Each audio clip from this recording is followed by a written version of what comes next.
virar aqui porque eu tô com aberto ele no outro computador.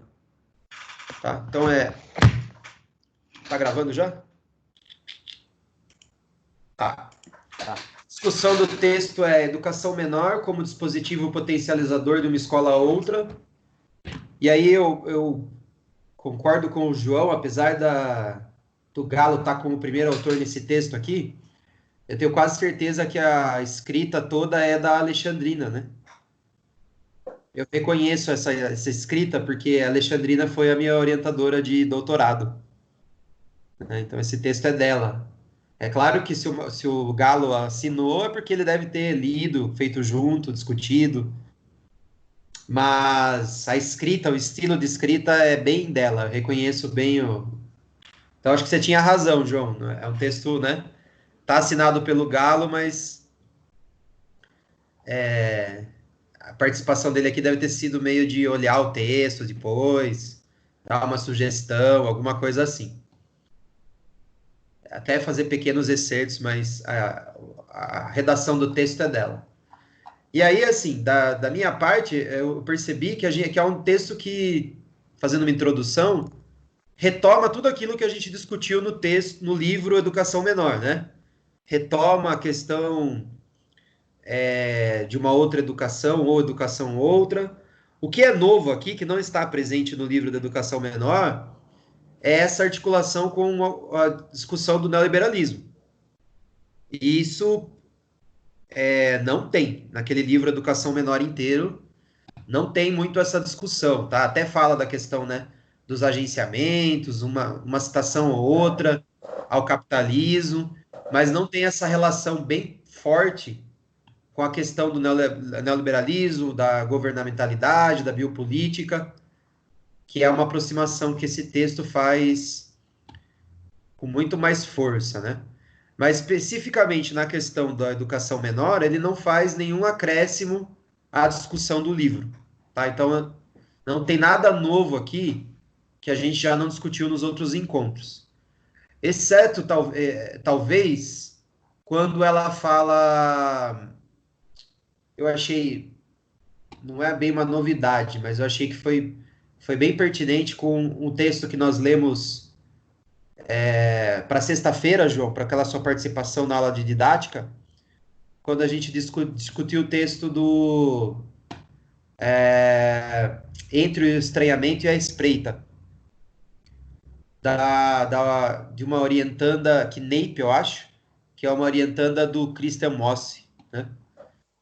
Inclusive, lá na discussão, eu falei, me referi como se fosse da Corazza, e não era da Corazza o texto, né? Eu tava com o texto da Corazza, sei lá por quê. Mas era o texto dessa tal de Knape com o Mosse, né, como orientador.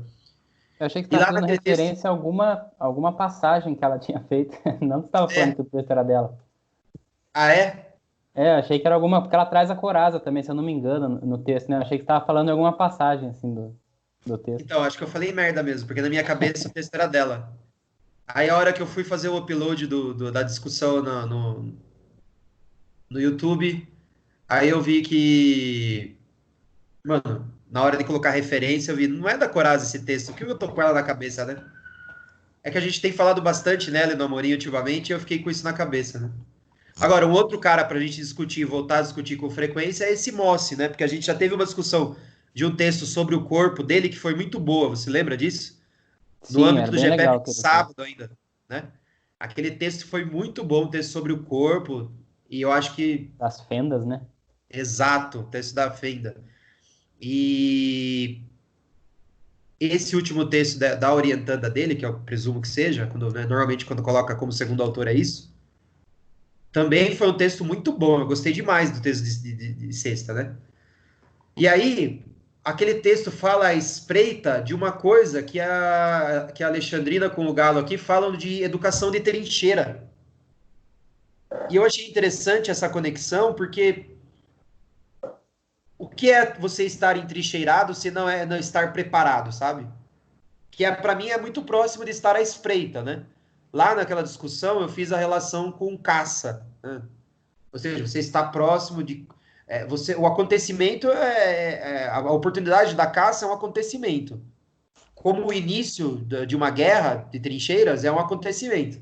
Não é uma coisa que você pode controlar, antecipar, prever.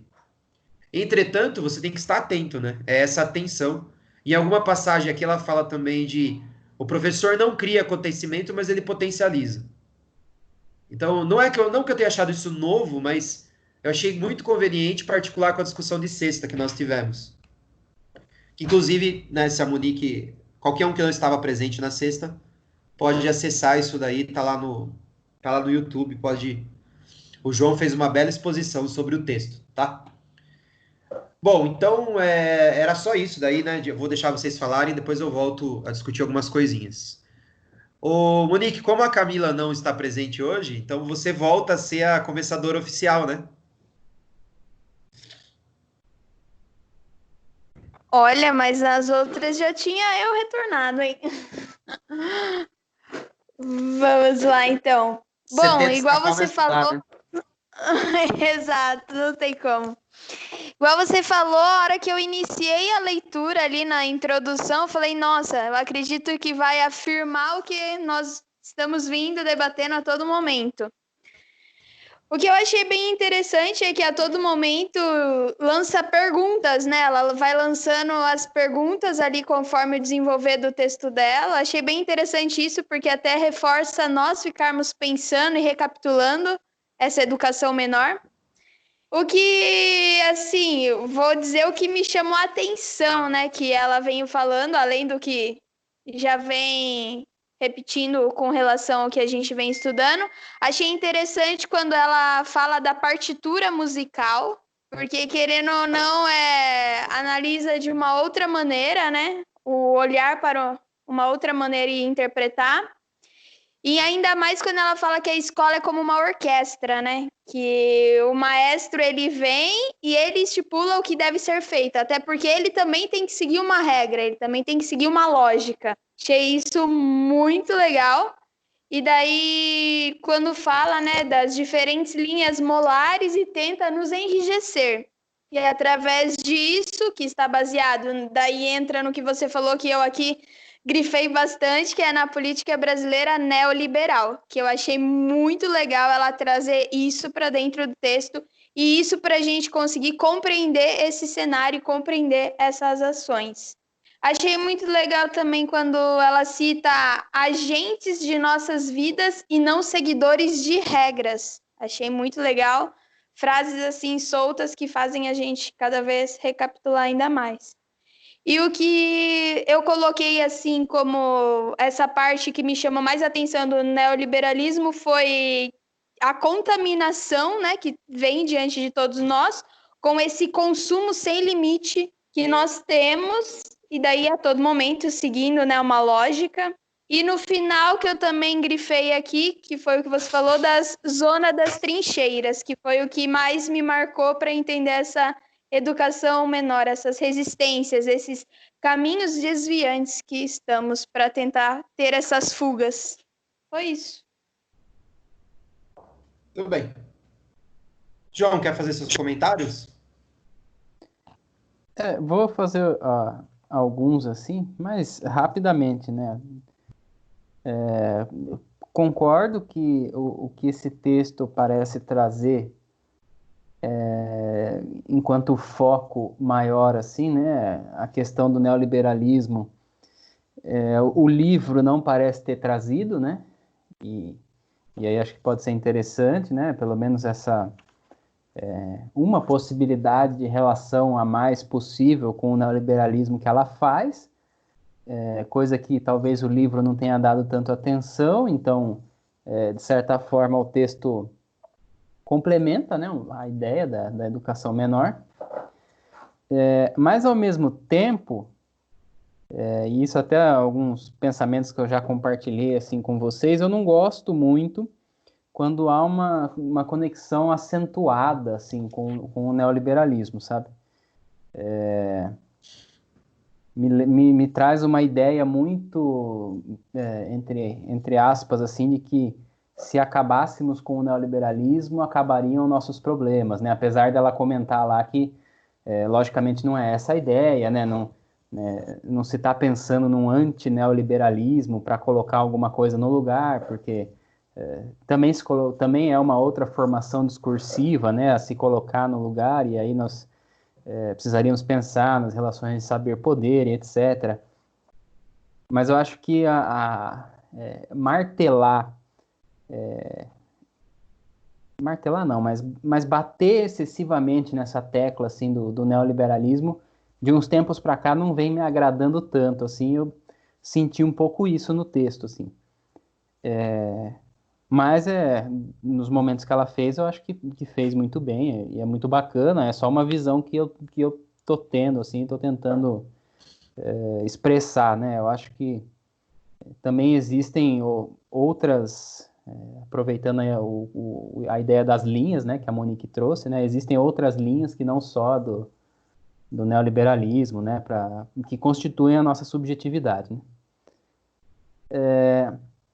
Eu pensei em duas opções, assim, né, para esse texto. Ou, primeira, que ou ela teria usado a educação menor para compor o pensamento dela, né, sobre o neoliberalismo, e aí eu acho mais interessante.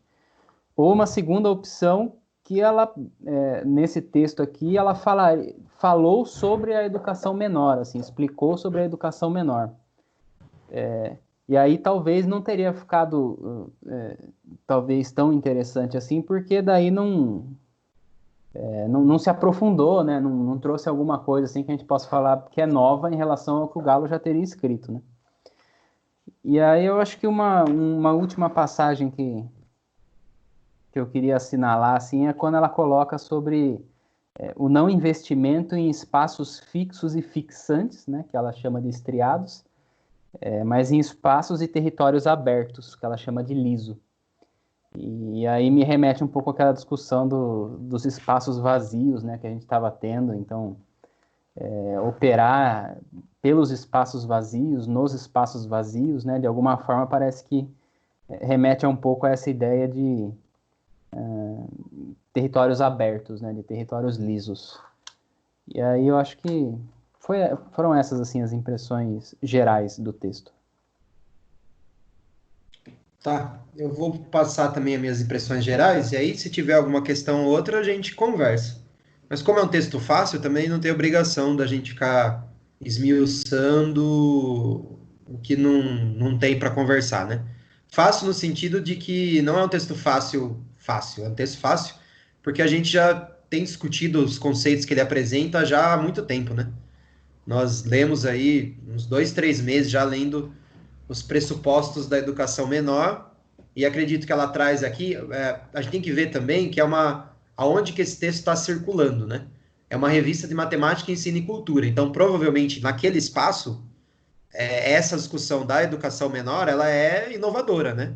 Então, tá fazendo esse discurso circular por revistas, né? Inclusive, eu não prestei atenção nem que era uma revista matemática, só quando eu fui ler, quando eu passei o artigo para vocês, assim, pô, Silvio Galo publicou um novo texto sobre educação menor, temos que ler, ponto, né? Depois, né, o João comentou que não tinha muitas coisas novas, que não parecia ser um texto escrito pelo Galo. Aí eu falei, então tá bom, a Alexandrina, né, a minha orientadora, ela é coautora, então talvez de fato mesmo seja um texto dela e tal, trazendo alguma contribuição. Mas quando eu vi revista matemática, daí para mim fez mais sentido, ou seja, possivelmente ela está trazendo a discussão do menor pro campo da matemática, né? Acho que essa era a intenção. Mais ou menos igual, de uma outra forma, eu fiz na minha tese para falar de educação menor na educação física, né? Tanto que ela faz uma discussão matemática aqui, né? Meados do artigo, ela vai expondo o caráter positivista da matemática clássica e como isso pode ser questionado a partir de uma ideia de minoridade, né? Então, eu até fiquei com medo, eu falei, putz, agora o texto vai desbaratar falar de matemática aqui e não vai ter nada a ver com a gente, né? Mas, por sorte, foi só uma discussão rápida ali, para exemplificar, e logo na sequência ela trouxe o campo, já fez a questão, né? Bom, se isso acontece na matemática, também acontece na educação física, em qualquer outra disciplina escolar, né? Então, aí, todo o primeiro trecho, ela vai fazer essa discussão do projeto neoliberal. E eu também concordo que a novidade aqui é a articulação entre educação menor e neoliberalismo, e não estava muito presente naquele livro da educação menor. E é curioso também, porque é uma discussão do neoliberalismo a partir de autores que não são deleuzianos, por exemplo, né? Então, lá na minha tese, por exemplo, eu preferi fazer essa análise social do capitalismo. A própria palavra neoliberalismo, ela já remete a um outro campo de estudos, né? Por isso que ela traz, por exemplo, para discutir o Laval, que tem um livro aqui que eu tô doido para ler, né? Justamente por causa do doutorado, eu nunca li. Também é um livro 400 páginas aí, mas é um cara que vai discutir o neoliberalismo. Claro, parece que tem uma influência Foucaultiana, mas tem uma influência da economia e da sociologia muito forte. Não sei, posso estar falando besteira aqui me arriscando. Mas percebe-se nessa discussão do neoliberalismo dela, olha, eu vou trazer aqui. Ela traz o Laval, aí ela traz um excerto do site do Ayrton Senna, daí ela faz a discussão econômica da OMC, OCDE, Banco Mundial, que é uma discussão sociológica econômica. Daí traz Foucault para falar de biopolítica, e essa Rose aqui, Rose, 1999, que eu não sei quem é, para falar de neoliberalismo, né? Mas o argumento que se apresenta, eu tenho a impressão que tem uma pegada mais sociológica. No final, vai falar das linhas de fugas a partir de Deleuze. Então, parece que é uma análise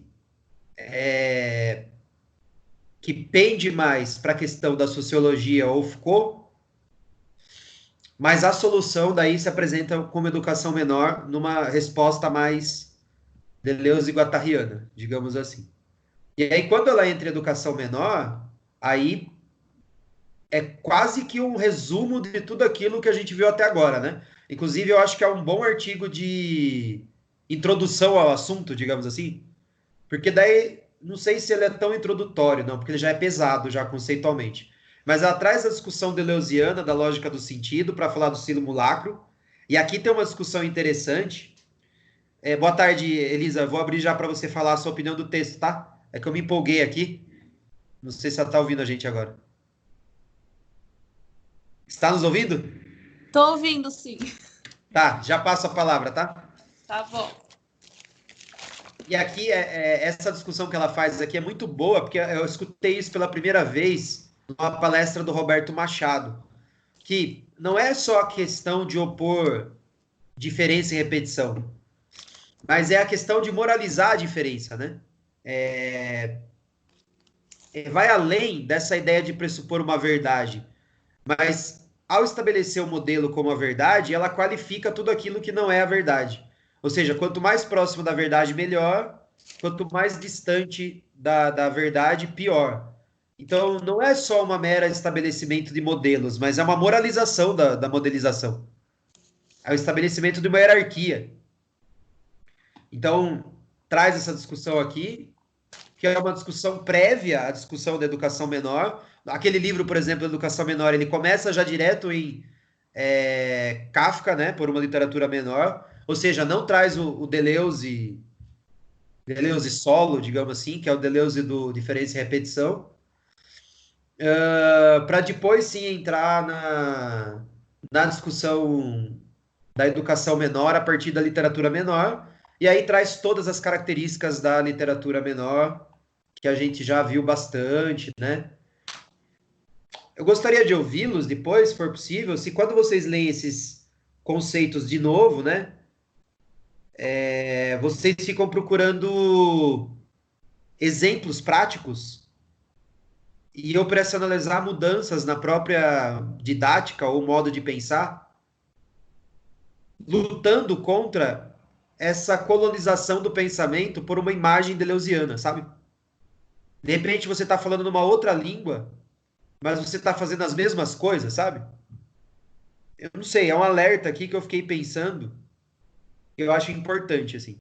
Porque, de repente, a gente corre o risco, né? Isso sempre corre o risco, de você criar uma verdadeira, verdadeiro vocabulário filosófico e ficar só nesse campo argumentativo e não promover diferenças na sua pesquisa, na sua prática, na sua vida, no seu cotidiano, né? Então, assim, quando a gente tem a oportunidade de ler de novo, e de novo, e de novo, os mesmos conceitos, por exemplo, as características da literatura menor, a gente leu isso umas 4 vezes, né? A desterritorialização, a ramificação política, mas cada vez que eu tenho que fazer uma leitura nova disso, eu fico tentando pensar o agora, né? O que eu estou fazendo a partir desses conceitos. Situá-los, incorporá-los, e não meramente decorá-los, digamos assim, né? Então, bom, é uma pergunta, depois vocês respondem se vocês quiserem ou não. E aí ela gasta, né, algumas páginas para falar toda essa discussão da educação menor que nós já fizemos, e conclui também pela defesa da produção de linhas de fuga, né, da impossibilidade da solidão docente, da ramificação política, da singularização coletiva, né? Então, e aí que veio o raciocínio, né? Porque eu concordo com tudo isso, mas em que momento que nós estamos fazendo isso, né? Assim, por exemplo, será que esse grupo aqui, nesse instante, ele é uma minoridade? O que nós estamos produzindo, sabe? O que nossas leituras estão levando? Está modificando o quê? Nós estamos lutando contra o quê? Eu tenho as minhas suspeitas, as minhas apostas. Eu gostaria de ouvi-los, assim, sabe? Se vocês estão fazendo esse movimento, e se vocês enxergam esse movimento em algum momento, se vocês identificam, mesmo que momentâneo, num gesto, numa diferença do dia a dia, os efeitos dessas leituras, sabe? Eu acho que seria interessante falar um pouquinho sobre isso. Uma vez que o texto repetiu muitas coisas que nós vemos discutindo ao longo do semestre. Da minha parte era isso. Aí quem não falou ainda foi a Elisa, né? Elisa, você quer falar? Posso falar? Manda Posso bala. só fazer uma pergunta aqui, rapidinho, Claro. antes da Elisa falar? Eu não tenho muito contato com esse conceito de simulacro, ele também me chamou a atenção no texto, né? Eu sei que é alguma coisa... tem até um texto específico, Platão e o simulacro, se eu não me engano, do Deleuze. Mas ela coloca como a negação do real e como a negação da cópia. E aí eu fiquei pensando assim, o que é esse simulacro, entendeu? Eu não consegui pescar assim, o que... Simulacro é um ambiente de simulação. A simulação, ela busca a perfeição. O que a inversão do platonismo sugere é que a simulação não busca a perfeição, mas que ela valorize a sua própria potência. Então, é a potência da repetição que carrega em si a diferença. Por isso que eu estava falando da moralização da cópia. O que é a moralização da cópia? É você olhar para a cópia como algo imperfeito em relação ao original. Então, é você olhar para uma ideia a partir da proximidade com que ela tem a uma raiz, a um modelo, a uma origem, a uma perfeição, a uma existência ideal.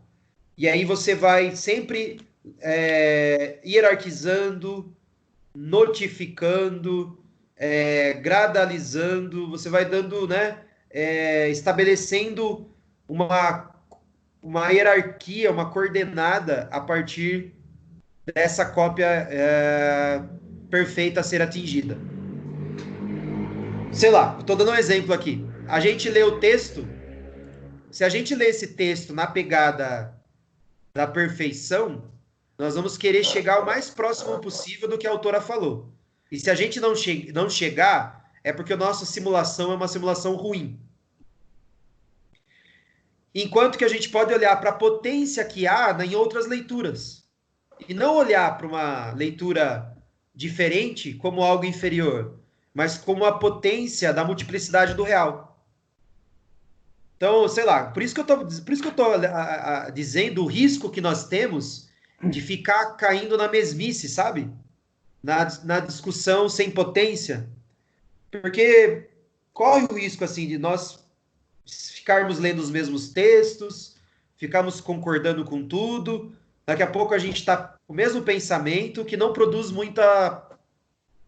nenhum efeito de diferenciação.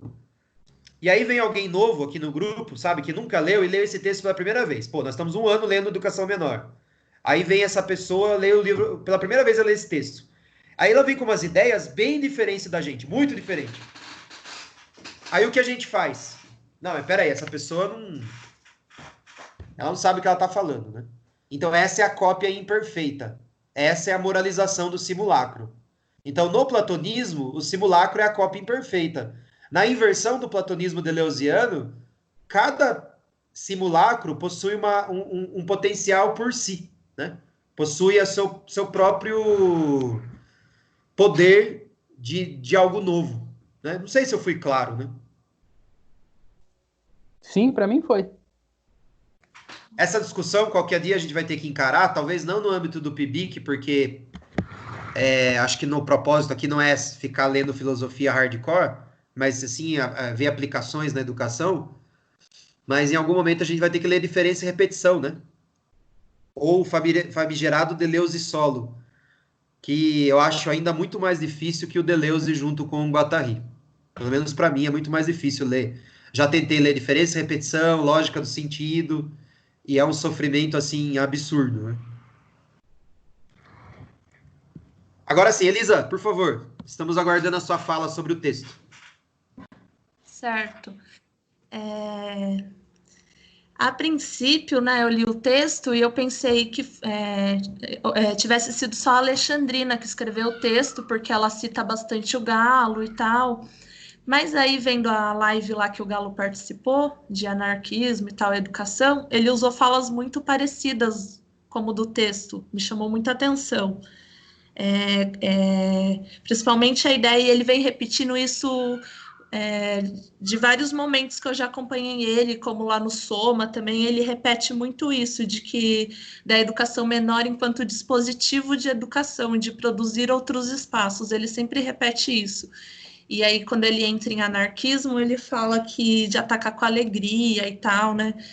Que os fascistas odeiam a alegria. Então, é um texto que é bem animador para mim, que estou no espaço da escola, eu estou lá na creche, e eu me vejo, assim, quando eu vou fazer alguma ação com as crianças, pensando muito em tudo isso que eu leio, de como que eu vou agir, mesmo com eles que têm menos de 3 anos, para produzir alguma diferença, né? Não ser uma ditadora para eles.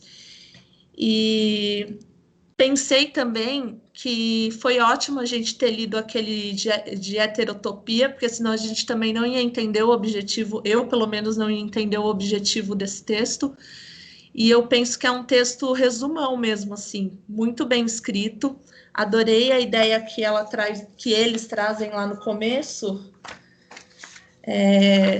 da partitura de música, e compara com o balé, que é uma coisa certinha. E aí depois traz que a ideia é eles criarem outras músicas, né? Eu achei incrível essa jogada que ela fez, que eles fizeram, né? Aparece muito a palavra experiência, e é o que eu, pelo menos antes de entrar na quarentena, era o que eu estava tentando vivenciar com as crianças, promover experiências, tentar fugir ao máximo da rotina lá da creche. Deixa eu ver. Eu marquei aqui que eu gostei muito. Aqui, ó. Na página... Ai, o meu tá apagado. Eu imprimi aqui, mas tá meio apagado. Deixa eu ver. É logo a primeira na introdução, que eu gostei muito, que é essa parte da música, o que almejamos é a produção de modos outros de pensar. Aí eu parei para pensar o seguinte, que o que eles estão propondo não é como um modelo maior, assim, escolas que sejam iguais, produzindo a diferença, mas que dentro da própria escola, cada professor produz a sua diferença.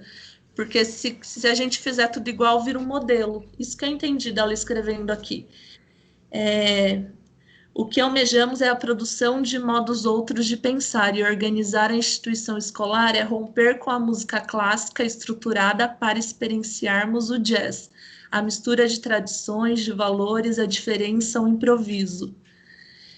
Então, eu acho que assim, a gente, respondendo aquela pergunta que você fez para a gente, eu acho que toda vez que a gente achar que está muito certinho lá na escola, é tentar buscar uma zona de não conforto, assim. Principalmente para quem está lá na prática. Tipo, eu amo quando as crianças estão todas sentadas vendo a história. Daí o que a gente faz? A gente tenta propor outras maneiras de contar a história, que eles andem pela sala, ou a gente joga objetos. Pode não ser muito, mas toda vez que eu estou assim na minha zona de conforto, eu procuro promover uma bagunça, assim, até eu entender mais sobre essas leituras. No mais, eu achei que ela... eu adorei também quando ela cita o mito de Sísifo, porque eu tinha escutado um podcast do Razão Inadequada, que eles falam. Eu falei, nossa, gente, que legal, a gente vê uma coisa aqui, aí vê uma live ali, sei lá, esse momento que é de live, né? Vê um texto aqui, de repente ela cita aqui no texto, e o que eu não tinha entendido lá naquele podcast, para mim ficou claro aqui quando ela faz esse paralelo de rolar a pedra, né? De subir a pedra e rolar. E como que foge desse absurdo, né? Eu acho que no mais é isso, as minhas impressões do texto. Daí, se vocês quiserem ir falando. Eu queria destacar duas coisas na sua fala. A primeira é uma pergunta que eu fiz antes de você entrar, se está tendo esse movimento de ler o texto e buscar mudar alguma coisa, sabe? A maneira como pensa, a prática pedagógica, o cotidiano da vida. E aí você respondeu, eu acho isso aí muito, muito importante, sabe? Porque senão a gente está fazendo o quê, né? A gente está... Não que não tenha todo um outro lado burocrático de fazer circular texto, que também não seja importante, né? Por exemplo, eu imagino que esse texto aqui, ela, né, eu estava dizendo, ela colocou para circular no âmbito da matemática, tá? E quem é professor de universidade pública tem ainda metas a cumprir, assim, né? Tem que publicar X artigos, né? Então, a gente sabe que existe todo esse fazer que não necessariamente é revolucionário, mas eu acho que pelo menos tem que estar à espreita, né? Até para ser coerente com o que a gente está estudando, é nessa repetição das leituras, mas à espreita de alguma coisa modificar, sabe? Me modificar, né? Porque eu acho que é impossível você modificar a prática pedagógica sem se modificar também, né? Eu acho que existe um si docente, né? A gente fala, tem que escrever um artigo sobre esse si docente aí, não sei se alguém já falou sobre isso, mas eu acho que é impossível um si docente que não passe pelo si self, né? Porque, pela nossa subjetividade. Não, eu não vejo como ser um professor libertário e ser uma pessoa extremamente autoritária. Ainda que sejam âmbitos discursivos com suas distinções, com as suas propriedades, com seus agenciamentos, etc. Aí seja lá qual lente teórica a gente utilizar, mas algum atravessamento tem, né? Porque é a mesma singularidade, é a mesma pessoa. Então, é impossível que uma coisa não esteja atravessada na outra, tá? Então, essa resposta você já deu, já. Depois queria ouvir da Monique e do João. Eu já antecipo a minha assim, né? Você sabe que minha fala sempre vai nesse sentido, né? O tempo todo eu tô falando, tá bom, foi legal esse texto, mas e aí? O que ele me fez pensar de diferente?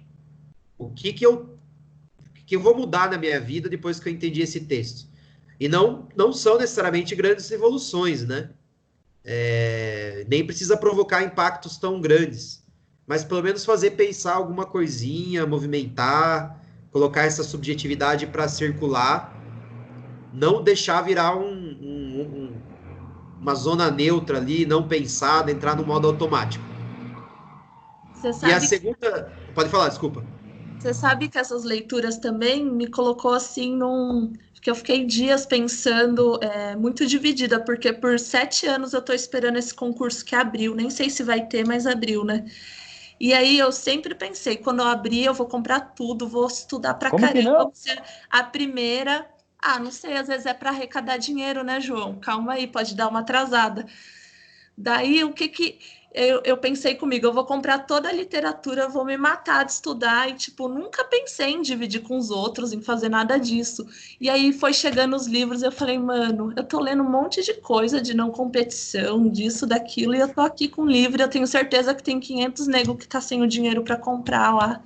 E aí foi uma linha assim que eu falei, eu preciso começar a praticar mesmo tudo isso que eu leio, porque se a vaga tiver que ser minha, ela vai ser, se não for também em algum outro momento eu consigo. Então foi assim, não é que a gente é super boazinha, né? Mas a gente tenta praticar um pouco do que a gente lê. E eu acho muito válido. Para mim, isso aí é uma linha de fuga do capitalismo total. É uma total linha de fuga de uma subjetividade não competitiva. É claro que senão você não pode morrer de fome também, né? Você tem suas contas para pagar, você tem seus sonhos para realizar. Mas eu acho que é bem por aí mesmo, assim.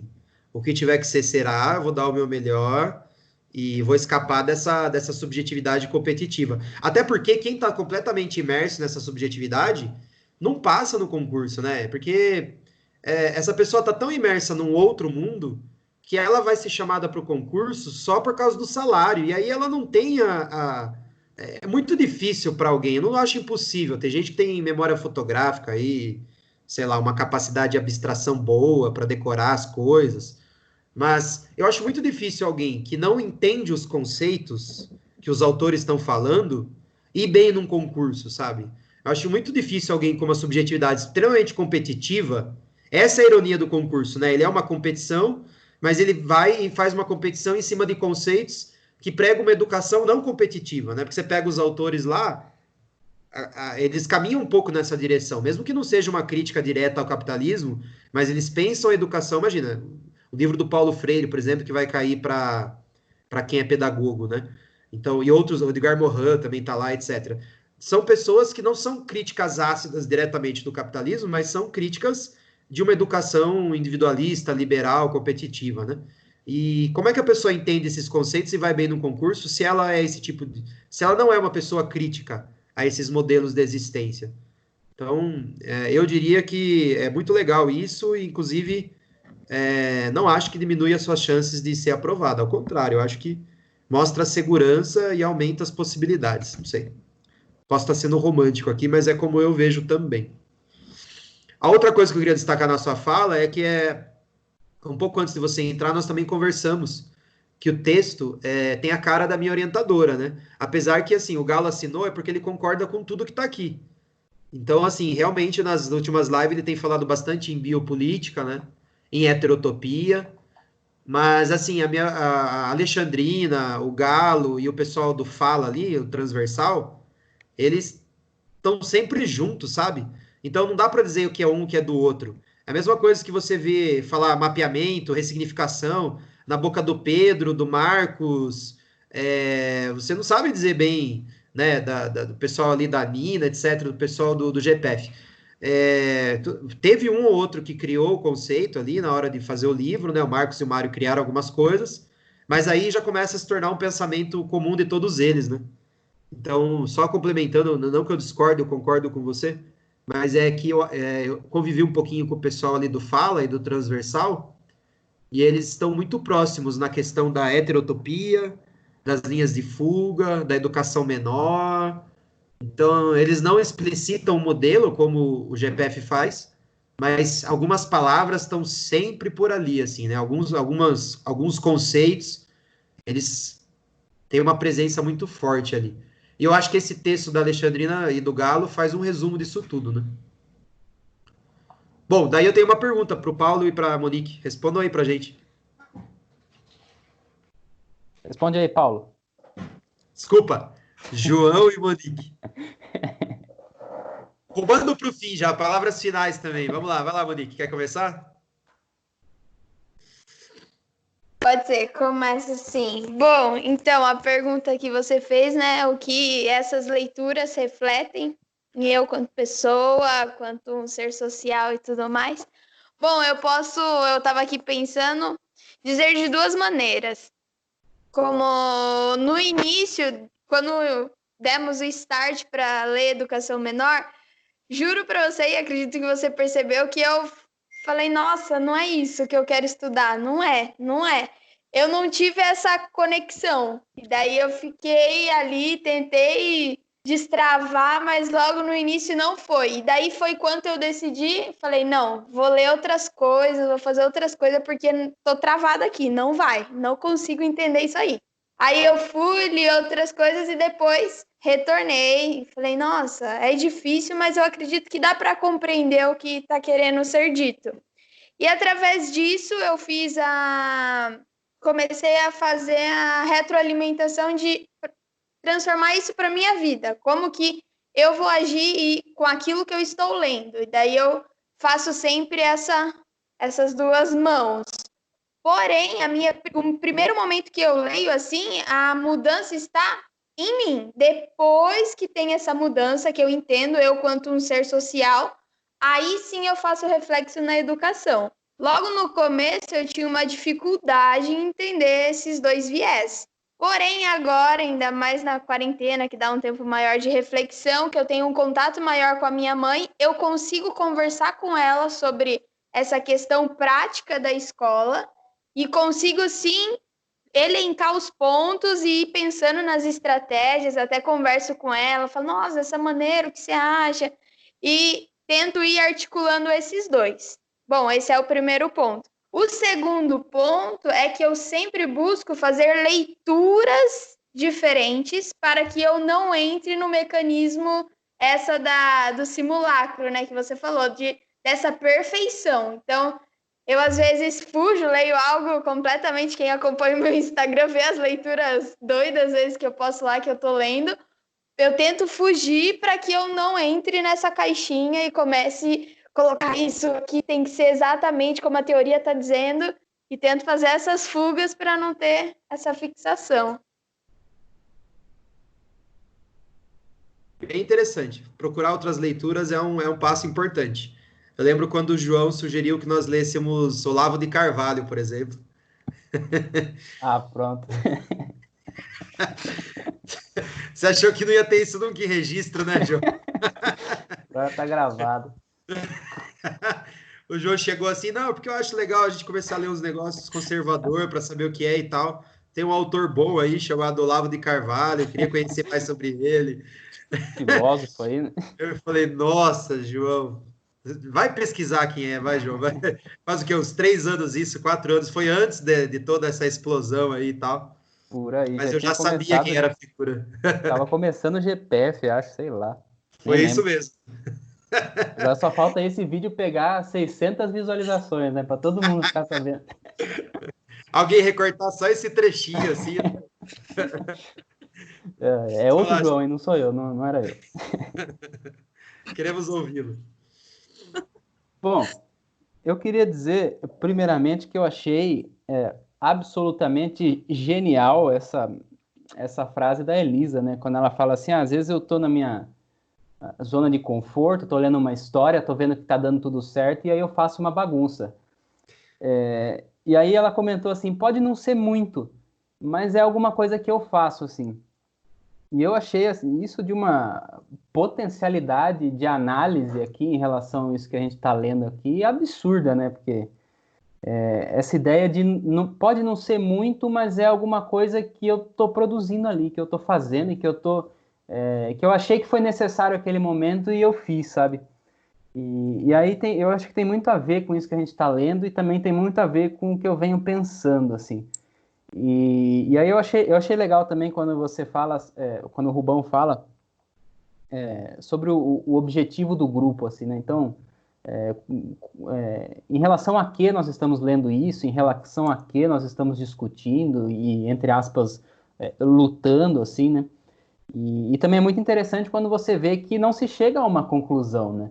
Então, só de não se chegar a uma conclusão já é um indício interessante, né? Então, aparentemente não se tem um objetivo em comum a todos, né, e todas. Então, aparentemente, cada um está fazendo essa transposição, né, para o campo em que atua, que lê, ou simplesmente está participando porque é feliz em participar, né, da sua própria maneira, de uma maneira diferente. E aí eu acho interessante até que a gente possa investir nesse pensamento, né. Em relação a como isso vem mudando, assim, eu acho que na minha vida, não enquanto esse si docente aí, eu acho que muda completamente, assim, mas focando um pouco na questão mais da escola, assim, do que eu venho fazendo, né? Eu acho que eu venho, enquanto professor, assim, bastante atormentado, sabe? No sentido de que eu venho lendo isso, e quanto mais eu leio, mais eu me afasto de uma concepção curricular específica, né? Então, o que eu quero dizer? Tanto seja, sei lá, uma concepção tradicional, uma concepção crítica, ou mesmo a concepção do currículo cultural, assim, não porque eu ache ruim, ou, sei lá, mais especificamente o currículo cultural, assim, né, que faz parte da minha formação, pelo menos, daquilo que a gente discute, né, tudo aquilo que a gente entende por educação física pós-crítica, né, não porque eu ache ruim, porque eu discorde, ou porque eu não acho legal, né, ou não acho que ele tem um potencial de mudança, de transformação, mas, mas que ao ler isso, né, eu tenho pensado e venho tentando colocar isso em prática, assim, de um pensamento que não se encaixa dentro de currículos específicos, né, mas que pensa a partir das linhas, né, e até por isso eu fiz aquela sugestão de nós lermos o Amorim. Eu acho interessante que a gente entre mais em contato com a Coraza, né, porque são autores que parece que vão subsidiar um pouco esse pensamento, assim, e talvez me tirem um pouco dessa agonia, assim, no sentido de que o que eu estou fazendo é muito em relação a isso que eu estou lendo e o que eu estou falando, entende? Sobre as linhas, sobre os espaços vazios, só que ao mesmo tempo a gente não tem nenhuma, até o momento, assim, nenhuma base específica que fale sobre isso, né? Que te dê um apoio para falar sobre isso. E aí talvez eu venha criando na minha potencialidade máxima, né? E que ao mesmo tempo traz uma insegurança tremenda, assim, né? Assim, mas afinal, o que eu estou fazendo? O que eu estou produzindo? Então,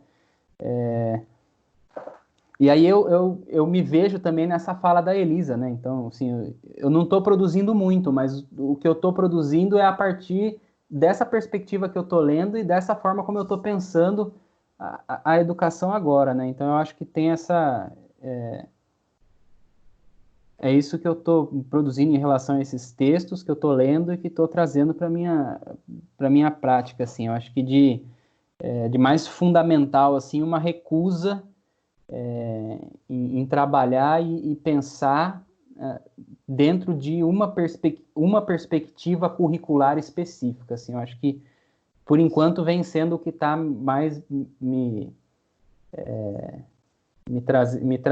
fazendo pensar, me trazendo para dentro dessa discussão, né? E aí a questão das linhas, do espaço vazio, e aí como ela coloca aqui dos territórios abertos, que eu achei muito interessante, são coisas que vão compondo aí com com essa trajetória. Ô, João, eu acho que isso aí é a expressão do menor, né? Assim, quando você diz assim, o que falta é uma base, eu não diria que falta essa base, eu diria que é esse o movimento mesmo. Se tiver uma base, aí tem o modelo, né? Por exemplo, o currículo cultural serve como uma base, mas ele é um modelinho. Então ele traz uma segurança. Às vezes, assim, a pessoa nem aplica tão bem o currículo cultural, sabe? Fez o curso lá, nem leu o livro direito, mas ela tem a segurança. Eu estou fazendo o currículo cultural. Por quê? Porque eu mapeei, e aí eu fiz a vivência, aí fui para ressignificação, ampliação, aprofundamento e registro e avaliação. É claro que eu sei que não é isso que ele prega, não são etapas. Mas muitos entendem isso como etapa, entende bem o básico do procedimento, né? Ou seja, copia o modelinho e a pessoa está segura. E nem leitura ela tem assim profunda, e ela tem segurança. Agora, veja bem, você já está dando aula há alguns meses, você tem leitura já há alguns anos. Se o que a gente lê está coerente com o que a gente acredita, esse sentimento de insegurança, nunca vai deixar de existir. Porque você vai estar sempre produzindo o menor, ou pelo menos tensionando, né, procurando produção do menor, dado um contexto que é imanente, dado as leituras do momento, dado o seu processo de subjetividade e os contextos de agenciamento. Então, eu diria que, perceba, Amorim, não posso falar pela Coraza, porque eu li muito pouco, mas o próprio Galo, eles não trazem currículos prontos, percebe? Educação menor não é um currículo. Educação menor é um projeto de minoração curricular, seja ele qual for.